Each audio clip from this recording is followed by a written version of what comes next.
Dicen que el verano ilumina todo, pero para mí fue el inicio de una sombra imposible de borrar. Me llamo Adrián. Tenía 22 años cuando viajé con mi familia a Cádiz, como cada año.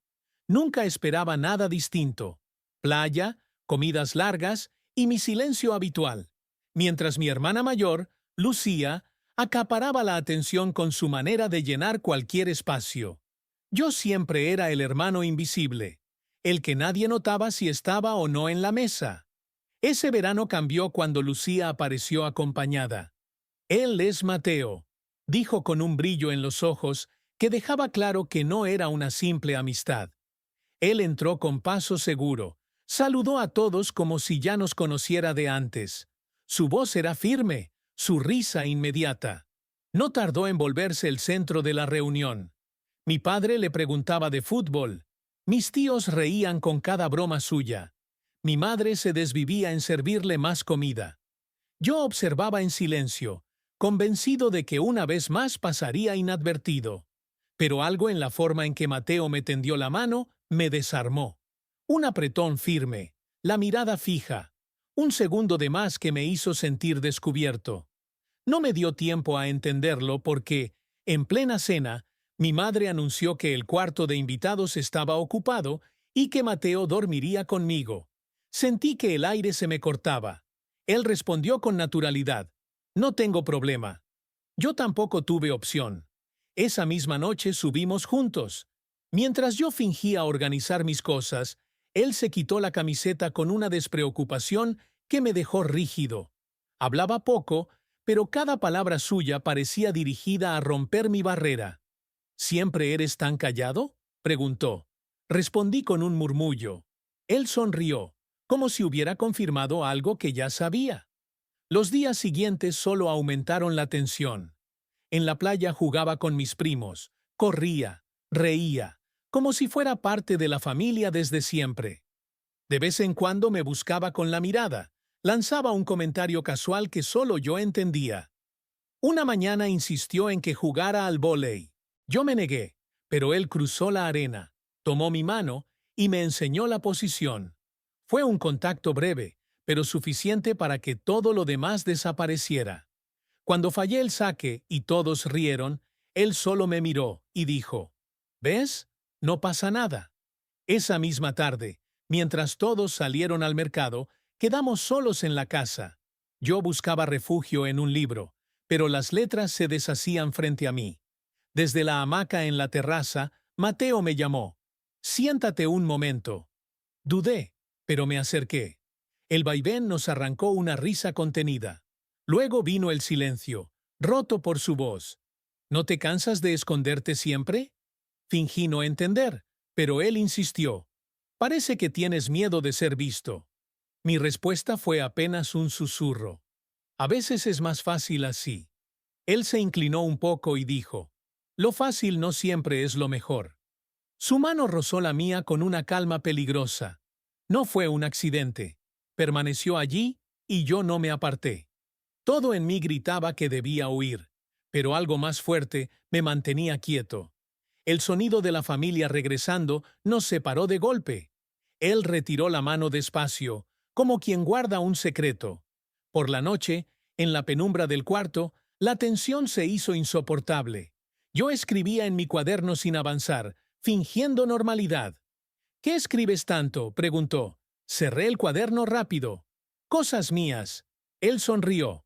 «Quiero leer un día». Fingí indiferencia, pero dentro de mí todo temblaba. Cuando apagamos la luz, el silencio se volvió denso. Oí cómo su cama crujía y segundos después sentí su presencia demasiado cerca. No dijo nada, pero podía sentir su respiración. Mi cuerpo entero se tensó. Creí que iba a besarme, pero se contuvo. Solo murmuró: «No sabes lo que me pasa por la cabeza ahora». Y regresó a su cama. No dormí. El amanecer me encontró exhausto, con la certeza de que una línea invisible había sido cruzada. Mateo actuó normal en el desayuno, riendo, hablando con todos, pero yo no podía apartar de la mente ese casi beso. Cada gesto suyo era un recordatorio de lo que estaba creciendo entre nosotros. Esa tarde, cuando caminamos por la orilla, lo entendí sin necesidad de palabras. No era solo admiración, ni curiosidad. Era algo más grande, más peligroso. Y ya no había vuelta atrás. El día después de aquella noche, me sentí como si llevara un peso invisible sobre los hombros. Mateo hablaba, reía y se movía con naturalidad, pero yo no podía apartar de mi mente la cercanía en la oscuridad. Fingíamos normalidad frente a los demás, aunque cada mirada que se cruzaba tenía un eco que nadie más podía escuchar. Lucía, sin embargo, parecía vivir en otro mundo. No dejaba de hablar de él. Mateo es increíble, ¿verdad? Tiene una energía distinta, contagia a todos. Yo asentía, tragándome las palabras que no me atrevía a pronunciar. Era su novio, al menos eso creía ella, y yo estaba atrapado en un terreno que no me correspondía. Una tarde fuimos todos a la playa.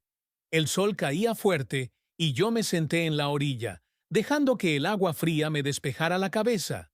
Mateo se acercó, se agachó a mi lado y sin rodeos dijo: ¿Por qué siempre huyes cuando quiero hablar contigo? Intenté esquivar con un no sé, pero él insistió: Lo haces todo el tiempo. Y lo peor es que yo no quiero dejarte en paz. Sus palabras fueron como un golpe en el pecho. Lo miré apenas un segundo y bajé la vista. Él recogió un puñado de arena, la dejó caer entre los dedos y murmuró: A veces pienso que dices más con el silencio que muchos hablando. Esa noche, cuando todos ya dormían, lo sentí acercarse de nuevo.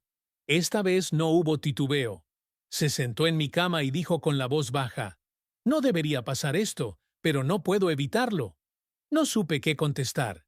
Él estiró la mano, me tocó el brazo y añadió: Si quieres que me detenga, dime ahora. No dije nada.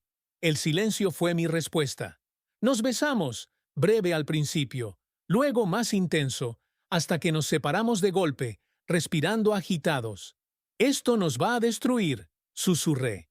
Él cerró los ojos un momento y respondió: Quizás, pero no quiero fingir más. El peligro se multiplicó. Durante el día, Mateo seguía siendo el chico perfecto frente a mi familia, atento con todos, sonriente con Lucía. Pero cuando estábamos solos, la tensión nos arrastraba.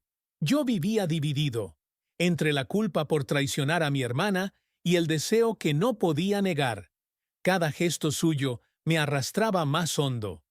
Una tarde, después de que mi familia saliera a comprar, nos quedamos solos en la casa. Mateo entró en mi cuarto, cerró la puerta y habló sin rodeos. Anoche no pude dormir. Pensaba en ti, en lo que pasó, en lo que puede pasar. Intenté detenerlo. Esto no puede continuar. Él se acercó despacio. ¿De verdad quieres que paremos? Yo temblaba. No respondí. Fue suficiente para que me besara de nuevo. Pero justo en ese instante, la puerta se abrió. Lucía apareció con una sonrisa que se desmoronó al vernos tan cerca. El silencio fue mortal. ¿Qué está pasando aquí?, preguntó con la voz rota. Mateo se apartó bruscamente. Yo me quedé congelado, incapaz de hablar. No puede ser, murmuró ella, y salió corriendo antes de que intentáramos detenerla. La casa entera se enteró en cuestión de horas. Mis padres no dijeron nada al principio, pero el silencio en la mesa lo decía todo. Mis tíos dejaron de bromear con Mateo, y mi madre me miraba como si hubiera cometido un crimen. Lucía evitaba mirarme. Su rostro estaba marcado por una mezcla de ira y decepción. Esa noche, Mateo intentó hablar conmigo. No me arrepiento de nada, dijo, pero yo no podía dejar de pensar en el dolor de mi hermana, en la mirada de mi madre. No es solo lo que siento, le respondí. Es lo que hemos destruido. Él apretó los dientes, frustrado. ¿Y qué? ¿Vas a seguir escondiéndote toda la vida? ¿Negando lo que eres? Su pregunta me atravesó. No supe qué contestar. Los días siguientes fueron un infierno. La tensión en la casa era insoportable. Lucía no me dirigía la palabra, y cuando lo hacía era para lanzarme frases cortantes. Siempre fuiste invisible, Adrián. Ahora entiendo por qué. Mi padre, en cambio, se aferraba al silencio, como si ignorar el problema lo hiciera desaparecer. Solo mi madre, en un momento, me dijo en voz baja, «No sé qué pensar, pero entiéndeme, todo esto nos duele». Mateo estaba atrapado igual que yo. Frente a todos, fingía normalidad, pero en privado me buscaba con desesperación.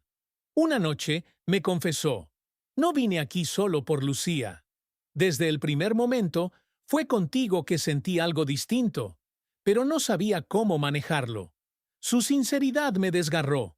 Parte de mí quería creerle. Otra parte lo culpaba de haber destruido todo lo que conocíamos. El verano que había empezado como una rutina familiar se había convertido en un campo de batalla emocional. Yo ya no era el hermano invisible. Ahora era el traidor, el culpable, el que había puesto en riesgo la familia entera. Y sin embargo, cada vez que Mateo me miraba, sabía que no era capaz de renunciar. El ambiente en la casa se volvió irrespirable. Las conversaciones se llenaban de silencios incómodos y las risas de antes habían desaparecido. Lucía apenas salía de su cuarto. Cuando lo hacía, me lanzaba miradas frías que dolían más que cualquier insulto. Un mediodía, mientras almorzábamos, mi padre rompió finalmente el silencio. «Esto tiene que parar». Su voz era dura, sin espacio para réplica. Yo bajé la mirada, incapaz de responder. Mateo intentó intervenir, pero mi padre lo cortó en seco. «Tú no eres parte de esta familia. No vengas a destruirla». El golpe fue brutal. Mateo se levantó de la mesa y salió sin decir palabra. Yo lo seguí minutos después, encontrándolo en la playa, mirando al horizonte con rabia contenida. «No tienes que aguantar eso», le dije. Él me miró con los ojos encendidos. «¿Y tú? ¿Cuánto más vas a soportar callado?». Sus palabras me atravesaron. Quería gritar, pero el miedo me ataba. Sabía que, para mi familia, lo ocurrido era una traición imperdonable. No se trataba solo de haber besado al novio de mi hermana. Era el hecho de haber mostrado algo que llevaban años negando, que yo no era el hijo que ellos esperaban. Los rumores no tardaron en salir de la casa. Un primo me enfrentó en la playa con un gesto de desprecio. «¿Así que ahora se entiende todo? Siempre tan callado, siempre raro». No contesté. Su burla se extendió entre otros, y pronto supe que medio pueblo hablaba de mí. Ser el chico que se metió con el novio de su hermana se convirtió en un título que me perseguía a cada paso. Lucía no me lo perdonó. Una tarde entró a mi cuarto y me dijo, sin temblar, «Me quitaste algo que era mío. Nunca te importó lo que yo sentía». «No es así». Intenté explicarme, pero me interrumpió. «No quiero escucharte. No eres mi hermano». Aquellas palabras me hundieron. Sentí que mi propia sangre me rechazaba. Mateo, en cambio, parecía decidido a no esconderse más. Una noche me buscó en la terraza y me habló con una firmeza que nunca le había visto. «Te juro que no vine aquí para hacer daño, pero lo que siento por ti no lo había sentido nunca. Si de verdad quieres dejar esto, dímelo ahora y me voy». Lo miré sin poder responder. Entre nosotros había un fuego imposible de negar, pero a cada paso dejábamos más cenizas alrededor. La tensión explotó días después.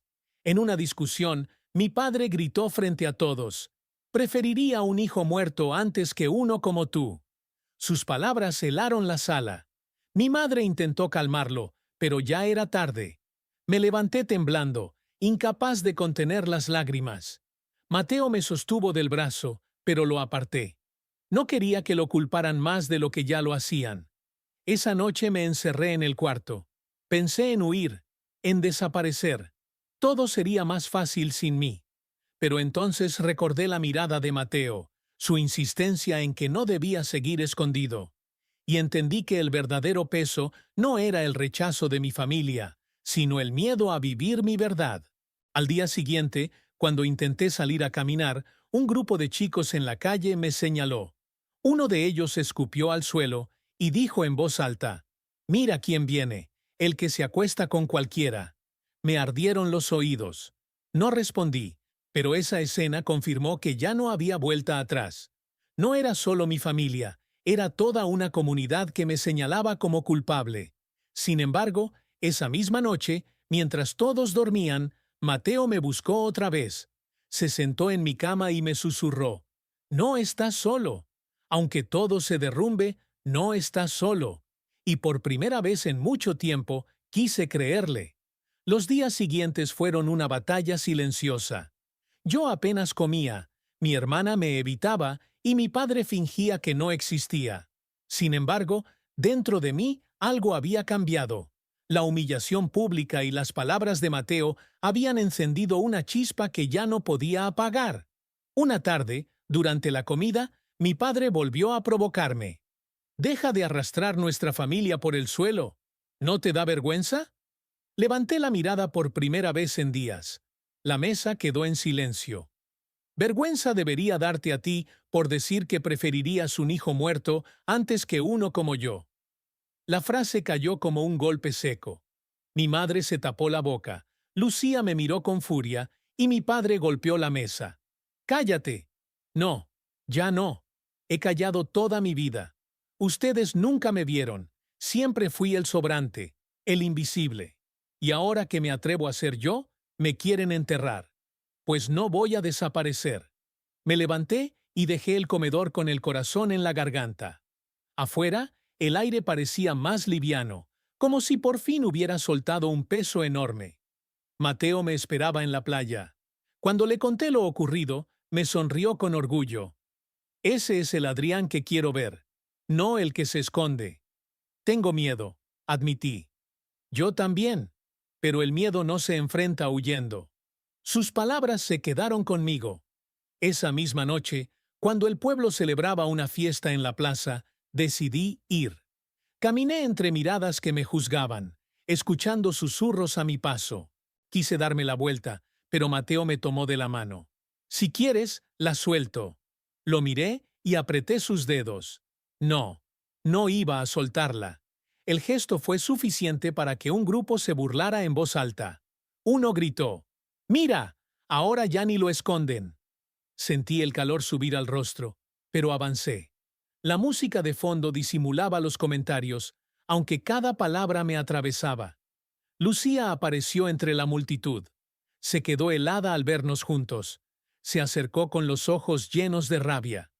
«¿Así que es cierto?», me dijo, casi escupiendo las palabras. «Nunca quise hacerte daño». «Pues lo lograste. Te odio». Su grito atrajo a varias personas alrededor. El ambiente se tensó. Mateo intentó intervenir, pero ella lo empujó. «Aléjate de mí». En ese momento entendí que no había forma de recuperar lo que habíamos perdido. No era solo mi hermana, era la imagen que mi familia y mi comunidad tenían de mí. Y aunque dolía, también comprendí que esa herida era el precio de vivir en mi verdad. Volvimos a casa entre murmullos. Esa noche no pude dormir. Me quedé mirando el techo, pensando en lo que significaba resistir. Ya no era cuestión de un romance secreto. Era mi derecho a existir sin pedir perdón. A la mañana siguiente, enfrenté de nuevo a mi padre. Lo encontré en la cocina y le dije: «Puedes gritar, puedes rechazarme, pero no vas a cambiar quién soy. No soy un error, no soy una vergüenza». Él me miró con un odio que me heló la sangre. «Entonces márchate. No quiero verte más en esta casa». Sentí que me arrancaban el suelo bajo los pies, pero respondí sin titubear: «Está bien. Me voy. Prefiero quedarme sin techo que sin dignidad». Salí con lo poco que tenía. Afuera me esperaba Mateo, como si hubiera sabido lo que ocurriría. No preguntó nada, solo abrió los brazos. Me derrumbé en ellos. Por primera vez no me sentí invisible. Los primeros días fuera de casa fueron duros. Mateo me recibió en la suya. Compartimos un colchón en el suelo y más silencios que palabras. Yo apenas podía digerir lo que había pasado. Había perdido a mi familia, a mi hermana, al lugar donde crecí. Pero también había ganado algo nuevo: la certeza de que no volvería a ocultarme. El pueblo, sin embargo, no tardó en reaccionar. Al enterarse de que mi padre me había echado, algunos vecinos se sumaron al desprecio. Escuchaba risas a mis espaldas, comentarios como «así terminan los que se desvían». Cada burla era un golpe, pero ya no estaba solo. Mateo caminaba conmigo, dándome un valor que yo nunca habría encontrado sin él. Un día, mientras trabajábamos en la playa ayudando a unos pescadores, se nos acercó un primo. Bajó la voz para que nadie más oyera. No todos piensan como tu padre. Algunos lo vemos como un cobarde. Eres más valiente que él. Sus palabras fueron un alivio inesperado. Descubrí que, incluso en medio del rechazo, había miradas que me respetaban. La tensión con Lucía llegó al límite cuando me buscó llorando. «Papá está peor que nunca», me dijo. «Dice que ya no tiene un hijo». Me dolió, pero respondí con calma. «Ese es su problema, no el mío. Yo sigo siendo quien soy». Ella bajó la cabeza. Por primera vez no me gritó. Solo se alejó en silencio. El punto de quiebre llegó durante una comida familiar a la que no fui invitado. Me enteré después. Mi padre, en medio del alcohol, repitió que hubiera preferido verme muerto. Pero esta vez, uno de mis tíos lo enfrentó. «Eres tú la vergüenza. Expulsar a tu propio hijo es inhumano». Hubo gritos, discusiones, y la noticia corrió por el pueblo. Lo que antes era un secreto quedó expuesto. Muchos empezaron a señalar no a mí, sino a él. Mientras tanto, yo encontré un nuevo espacio. Un grupo de jóvenes que se reunía para hablar de sus experiencias. Algunos también echados de casa. Otros sobrevivientes de burlas y rechazo. Allí conté mi historia por primera vez sin miedo. Escuchar los aplausos, sentir que mis palabras tenían eco, fue como respirar después de mucho tiempo bajo el agua. Mateo estaba siempre cerca, pero con el tiempo comprendí que lo nuestro no podía seguir. Él aún dudaba, todavía miraba a mi hermana con esa mezcla de culpa y nostalgia. Lo enfrenté una noche. «Si no puedes elegir, no podemos seguir». Él bajó la mirada y no me contradijo. Nos abrazamos largo rato, sabiendo que era un adiós. Dolió, pero fue necesario. No quería ser otra vez la sombra de nadie. Poco a poco, empecé a reconstruirme. Encontré trabajo en una librería del pueblo vecino. Viajaba cada día en autobús, y allí nadie me señalaba. Era solo Adrián, un joven que amaba los libros. Esa normalidad fue un bálsamo. Meses después, mi madre vino a buscarme. Estaba más envejecida, con un cansancio que no intentó disimular. «Tu padre está solo», me dijo. Los hermanos le dieron la espalda. No respondí. Ella me miró con lágrimas. «Perdóname por no haberte defendido. Fui cobarde. Le tomé la mano. Aún estás a tiempo de no serlo más». Desde entonces, nuestra relación comenzó a sanar. No fue fácil, pero al menos ya no me sentía del todo huérfano. Hoy, cuando miro atrás, no siento orgullo por el dolor ni por las pérdidas, pero sí por haber resistido. Entendí que ser yo mismo nunca fue un error, y que la vergüenza no me pertenecía. Fue de quienes no supieron aceptar. Mi padre perdió su lugar de respeto en el pueblo. Yo, en cambio, encontré el mío en una comunidad que me escucha y me acompaña. Tal vez nunca vuelva a tener la familia que soñé, pero aprendí a construir otra con quienes me valoran. A veces me pregunto si valió la pena, y cada vez que alguien me dice «Gracias por contar tu historia», me ayudó a no rendirme. Sé la respuesta. Sí, valió la pena, porque al final entendí que la vida no se trata de esconderse para evitar el rechazo, sino de mostrarse para merecer el respeto. Ese fue mi verano más duro, el que me arrancó de las sombras y me obligó a mirarme de frente. Dolió, pero me salvó.